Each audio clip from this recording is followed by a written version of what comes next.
40 times are a lie. And if you don't believe me, watch Larry Fitzgerald, who ran a 4.63.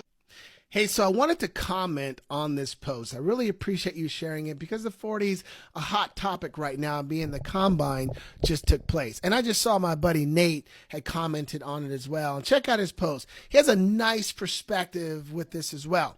I'm going to give you another perspective of someone who played 9 years in the NFL as a wide receiver. And I was a track guy at the University of Oregon where I was an All-American. So I got a perspective of the speed and then someone who had a longer NFL career. Now, I do agree with him that your 40 time does not determine your career.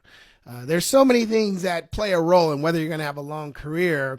But there were so many guys, like he mentioned, that weren't known for running fast 40s and had great careers.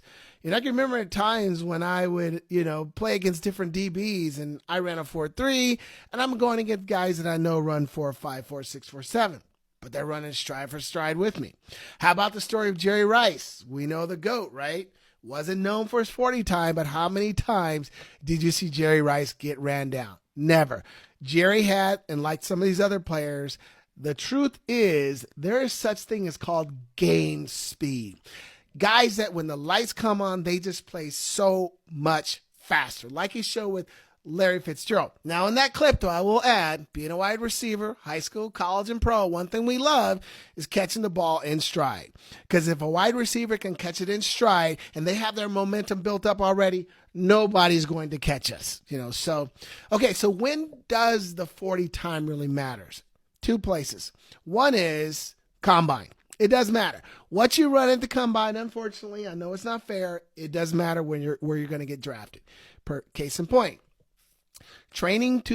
Prior to training to the combine, I was running pretty consistently about a 4.33 to 4.36. I go to the combine, I run a 4.41 to 4.43, 4.44. And that's a whole nother TikTok. Fastest 40 for wide receivers that year was Tim Brown. He ran a 4.36. 2 weeks later, the Browns come and work me out at Oregon. Tampa Bay comes and work me out at Oregon.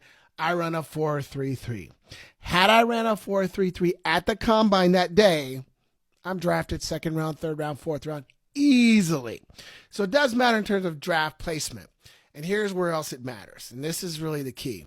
If you're a guy who runs a fast 40, let me tell you this, spend time mastering the ability to play at that speed. I played with guys that ran 4.2, 4.3, 4.4, but when you got in the game, they played at 4.6, 4.7. They could not play fast. And that's what I spend time working on as a speed guy. I don't want to just be known for speed. I want to be able to play fast as well. And that made a difference in my career.